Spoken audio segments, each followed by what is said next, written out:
आलिया जी ने, डीएसपी कुलदीप ने, बेनीवाल जी के नेतृत्व में एक टीम बनाई है। उस टीम में मैं भी काम करता हूँ और अभी पीछे डीजीपी साहब ने भी सम्मानित किया था, क्योंकि हमने जो प्रयास किए, ये फोन सबके पास है, लेकिन इसमें हम क्या देखते हैं, क्या हमारे बच्चे देखते हैं, उसकी तरफ कम ध्यान देते हैं।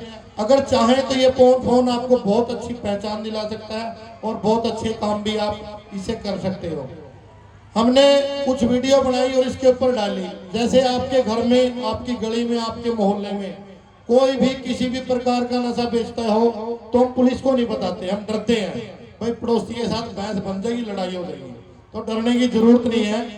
112 सबको पता है ना, 112 ब्याह में तो कोई पुलिस ने बुलांदा को नहीं, भाई आज रसगुल्ले ठंडे हो गए जल्दी आ जाओ, टेंट पाटा। तो लड़ाई झगड़ों के लिए हम पुलिस को बुलाते हैं। तो नशे के लिए अगर आपको लगे कि कोई किसी प्रकार का नशा बेचता है, पहले 100 नंबर को हम फोन करते थे, 112 पे फोन कर दिया करो, नाम पता आपका गुप्त रखा जाएगा, डरने की जरूरत नहीं है। आपने बताना है हमारी गली में फलाने घर के पास या किसी मंदिर के पास या कोई धर्मशाला के पास इस प्रकार के नशे बेचता है, चाहे कोई शराब का खुर्दा हो, स्मैक, बुक्की, फीम, टिक्के, कुछ भी हो। और दूसरा जो आपके लिए सबसे जरूरी, क्योंकि अगर कोई नशेड़ी बन जाता है तो कोई पड़ोसी पैसे नहीं देता कि दवाई ले ले और आप ठीक हो जाओगे, कोई नहीं करता ना ये काम। तो हमने प्रयास किया, हमारे एसपी साहब ने, हमारे डीजीपी साहब ने, हर सरकारी हॉस्पिटल में एक एक डॉक्टर है। हमारे यहाँ तो 15 है और 212 नंबर कमरा है सरकारी हॉस्पिटल कैथड़ में। कोई भी किसी भी प्रकार का नशा छोड़ना चाहता हो, दाखिल होना हो, तो हर सरकारी हॉस्पिटल में दवाई फ्री मिलती है। हमारे कैथड़ में तो 405 महाराज जी हर महीने मरीज आते हैं, दवाई लेते हैं और ये बताते हैं कि हमने वीडियो देखी थी, कोई अमृतसर से आता है। हमने है ना अपने हरियाणा को, अपने गांव को, अपने शहर को उड़ता पंजाब नहीं बनने देना। पंजाब के ऊपर एक उड़ता पंजाब फिल्म बनी थी, क्योंकि मेरे पास तो बहुत सूचनाएं आती हैं और पंजाब में ऐसे ऐसे गांव हैं जहां 600 महिलाएं विधवा होगी, राशन लेते हैं ना विधवा, वहां डिपो पर रिकॉर्ड है उनके। एक अभी बुजुर्ग मिले थे अकाल अकेडमी से थे, उन्होंने बताया भाई एक गांव है अमृतसर के पास, वहां 300 विधवाएं मिली उसको, नौजवान भी थी, बुजुर्ग भी थी। और उन्होंने बताया कि हमारे ऐसे ऐसे बच्चों को स्मैक की लत लगी। तो अपने बच्चों का ध्यान रखना है, नहीं तो ये खेतों की जो केबल कटती है ना, और ये शमशान घाट से ये उठा लेते हैं, लोहे के गेट कुंटी चोरी कर लेते हैं। ये कोई बाहर से नहीं आते, ना कोई अमेरिका से आता, ना यूएसए से आता। ये आपके घरों में जो है नशे की लत की लगी, अपने अड़ोसी पड़ोसी हैं, समय रहते इनको पहचानो, इनको दवाई दिलवाओ और जहां पुलिस की जरूरत पड़े 112 पे फोन करो। दूसरा माता बहनों के लिए एक जानकारी मैं बताऊंगा, अभी ये अपना गाँव है बुढ़ान, यहाँ 2 मर्डर हुए थे ना, एक माता जी को मार दिया था किसान को, और वो कौन निकले जब पकड़े गए? नशेड़ी। तो अब एक बात बताओ, वो माता जी लेट हो गई थी, अगर वो 112 पे फोन कर देती और 112 पे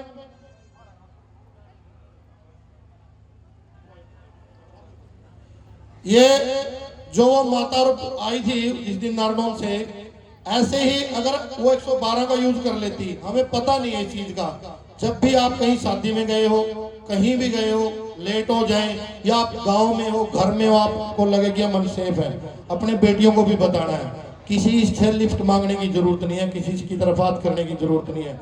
आपने 112 पे फोन मिला लेना है। इनोवा गाड़ी आएगी, 30 लाख की गाड़ी आती है नई काची, और 3 आएंगे साथ में पुलिस वाले, घर छोड़ के आएंगे, आपको सेफ, आपका कोई किराया नहीं, कोई भाड़ा नहीं। क्योंकि हमारे कैथड़ में अभी एक बुजुर्ग महिला, एक वहां जंगल है, शोसर जंगल, बहुत ज्यादा बंदर है, बीच में को सड़क है, पैदल आने लग रही थी। तो क्या हुआ, उसने हाथ कर लिया, एक बाइक वाले ने उनको बिठाया और जंगल में ले गया। उसके कानों की बाली, मंगलसूत्र, ये कानों में मोटी मोटी पहन दिया ना माता जी, और वो पैरों में खुजली, उसने वो निकाल ली और उसकी गला दबाया और उसको फेंक के चला गया। तो खेत में एक किसान काम कर रहा था, वो वहां से निकला तो उसने देखा महिला बैठी है, बुजुर्ग पड़ी हुई है, 112 बुला ली, 112 उसको हॉस्पिटल लेके गई, माता जी बच गई। माता जी निकली कैलरम गाँव की, और जिसने उसको उठाया, उसके गहने लूटे, वो मिला पुंडरी का। उससे पूछताछ की, पुलिस ने पीटा, तो उसने क्या बताया? उसने बताया कि मैंने नशे की लत में ये इनको लूटने के लिए काम किया। अब से यही निवेदन अपने बच्चों को भी बताएं, और आप जहां आपको लगे कि भैया मन सेफ 112 का यूज किया करें। और एक भाई साहब आए थे, क्योंकि पुलिस तो यहाँ भी है, हम तो चलो कैथल का अभियान चलाते हैं, लेकिन उनको मैं कहना चाहूंगा वो खापड़ से थे। बोले जी हमारे गांव में नहीं जोड़ा खुर्दा बेचा लगाई ये करें। अब एक बात बताओ, मैं खुले मन से कहता हूँ, कुछ काली बेटे होती है महाराज जी, वो संत के वाणे में भी हो सकती है, वो पुलिस में भी हो सकती है। काली बेटे जो रिश्वत लेती है, वो पटवारी भी हो सकता है, वो सरपंच भी हो सकता है। ये गलियां है ना, आज बन गई कल उखड़ गई, बनाने वाले भी हम हैं।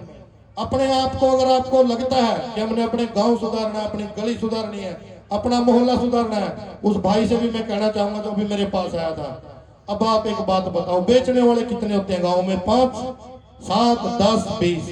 गांव कितना बड़ा है? अगर मेरे कोच गांव में, मेरे से पूछते हैं लोग कौन से गांव का भाई, किसी को मैं कोच का बता देता हूँ, किसी को मैं उदयपुर का, किसी को गगसीना का, किसी को मैं नंदगढ़ का बता देता हूँ। मेरा गांव तो जन्मभूमि तो मेरी बरका है, लेकिन हम भी यहीं से गए हुए हैं। तो मेरा एक प्रयास है कि मैं समाज को कुछ दूं। अगर पैसे नहीं है तो ज्ञान तो हम थोड़ा बहुत जैसा हम दे सकते हैं, ज्ञान तो कहीं से मिलो वहीं से ले लो, मैं भी लेता रहता हूँ।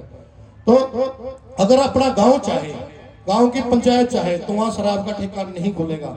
रेजुलेशन पाना पड़ता है जी, रेजुलेशन डालो और गांव का ठेका बंद कर दो। लेकिन फिर दूसरी बेड शुरू हो जाती है, देसी निकालती है।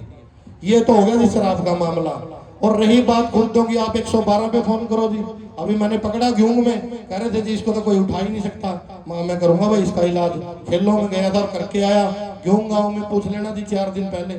तो मैं आपको कहना चाहता हूँ, आप अपने गांव में कमेटी बनाएं, महिलाओं की बनाएं, युवाओं की बनाएं। भाई गांव में कोई प्रोग्राम करना हो, कमेटी बना ले, कापी उठा ले, चंदा इकट्ठा करने खातर। जब नशा बंद करना तो जब कमेटी क्यों नहीं बनाते? ये मेरा दूसरा, अगर मैं भगत सिंह चाहिए, आगे कोई नहीं आना चाहता। वो सोचते हैं लोग क्या कहेंगे, लोगों का काम है कहना। अगर हमने अपना गांव, अब यहाँ आप यहीं से लगा लो, अगर यहाँ से गली शुरू होती है और वहां तक 100 घर है और बेचने वाले 4 घर है, अगर गली वाले इकट्ठे होकर बोल रहे हैं भाई अपना बीच बाज के यहाँ से निकल ले और नशा बंद कर, तो वो आदमी कर देगा। अब दुकान है नशे की, अगर वहां से कोई सामान ही नहीं लेगा तो उसको जो नौकर का है, उसका नौकर है, उसका करिंदा है, वहां से उसको तनख्वाह कहाँ से मिलेगी? तो ये कहने की बातें हैं। इस अभियान में सबको साथ देना पड़ेगा, तब जाके हम इसको बंद करवा सकते हैं। सारी चीजें बोले यो भी पुलिस कर दे, पुलिस की तो जरूरत ही नहीं है। अब ये महाराज जी इनको क्या पड़ी है, इनको क्या पड़ी है भाई मैं नशे के ऊपर वो करूं? क्योंकि नशे का कारोबार भी बहुत गहरा होता है, कोई ना कोई टिकते ही काम कर देगा। मेरे को भी बहुत लोग कहते हैं सुनील भाई बाइक पे मत जाया कर, इनकी जड़ें बहुत गहरी हैं, कोई साइड मार जाएगा। मैंने कहा भाई जन्म देने वाली माँ, ऊपर वाला है, भेजने वाला, बुलाने वाला भी वो है। जब तक जिएंगे, जितना हम कर सकते हैं समाज के लिए करेंगे। और इस बड़े मन से कहता हूँ, मुझे नहीं पता कहाँ कहाँ से लोग आए हैं, मैं तो कहता हूँ पूरे भारतवर्ष से आए हैं। क्योंकि ये कोई वो तो है नहीं कि भाई ऐसे ही आ गए। ये जो शक्ति बैठी है और पता नहीं कितने लोग, मैंने तो खुद आजमा के देखा है। मेरे तो ऊपर, मेरे पे तो जो भी जब भी बताती है, तो मैं आपको यही कहूंगा, कभी भी किसी को किसी भी प्रकार की जरूरत हो, किसी बच्चे को पढ़ाई में, किसी बहन को लगता है कि मेरी बेटी की शादी करनी है जी और मेरा जुगाड़ नहीं है जी, घबराना नहीं। किसी का भाई नहीं है, बहन का लगता है कि मुझे मेरा भाई चाहिए, देखो जैसे टूटे फूटे हैं। और महाराज जी ने मैंने पूछा भी नहीं, एक साधु भी मेरे साथ आएगा। महाराज जी अभी मैं पीछे गया था, यहाँ एक गुणा गांव है, वहाँ वाल्मीकि समाज में किसी बेटी की शादी थी। तो मेरे पास फोन आया जी ऐसे ऐसे, मैंने गाँव में बोल दिया, गांव वाले लड़के ने उसकी मदद कर दी।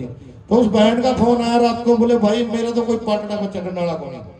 तो मैंने एक वीडियो बनाई, मेरी फेसबुक पे मैंने डाली, भाई ऐसे ऐसे हमने जाना है। तो 10-12 भाई तो आए। एक 70 साल की बुजुर्ग महिला आई महाराज जी, 70 साल की महिला बुजुर्ग, और वो मेरे साथ, वो मेरे को कह के गई बेटा जहां भी जाना है मुझे जरूर बुलाया करो। उसके 2 बेटे थे, दोनों गुजर गए, नशा करते थे। तो उसको पता है पीड़ा क्या होती है। तो हम गए, हमें भी खुशी मिली, जैसे 10-20 हजार का हम सहयोग कर सके ऐसा हमने किया। फिर एक आगे थी अभी महाराज जी समस्या, बोले कि लड़कियों की शादी है ये वो। मैंने महाराज जी को भी कहा था कि ऐसे ऐसे चलना है, तो महाराज जी यहाँ व्यस्त थे। तो मैंने भगवान से मांगते हैं जी, माँ परमात्मा ऐसे ऐसे बुला लिए किसी ने, क्या होगा? तो मैं वहां गया तो मेरे एक भाई आया, बोले मैं भी आ गया, तू 6 मिनट दे दे मेरे को। रोहतक से चल के आया विजय मोड़। वहां जाने के बाद हमने सब देखा, तो वो बोले भाई इनको ये पूछ ले माजी भाई साहब क्या देना है यहाँ। बोले आप इनको पूछ लो कितना खर्चा है। वो बोले जी हमारा 1 लाख रुपए खर्चा आया। तो 11 लाख रुपए वहां दे दिए। बोले भाई के नाम, मेरे नाम से पैसे उसने दिए, ये देने वाला परमात्मा है। 1 लाख रुपए और एक्स्ट्रा उसने खर्चा किया। तो हम कई बार सोचते हैं ये काम करना है, पैसे नहीं है, पैसे देने वाला ऊपर वाला है। ये इतना बड़ा प्रोग्राम कर दिया, ये तामझाम कर दिया, ये हम सभी तो मिलजुल के करते हैं। तो मैं तो सभी माता बहनों को यही कहता हूँ कि अपने बच्चों का ध्यान रखें। हमारा बच्चा स्कूल में जाता है, कैसी संगत में बैठता है, क्या करता है, क्योंकि हर माँ बाप चाहते हैं कि मेरा बेटा बेटी खुश रहे। 500 मांग लिए, 500 1000 मांग लिए 1000, हम ये नहीं देखते उस पैसे का उन्होंने क्या किया। क्योंकि मैं देखता हूँ मेरे पास रात को भी फोन आते हैं, छोटे छोटे बच्चे हैं ना, ट्यूब का नशा करते हैं, जो पेंचर लगाते हैं। तो अपने अपने बच्चों का ध्यान रखना है, अपने बच्चों को नशे से हम दूर रखेंगे।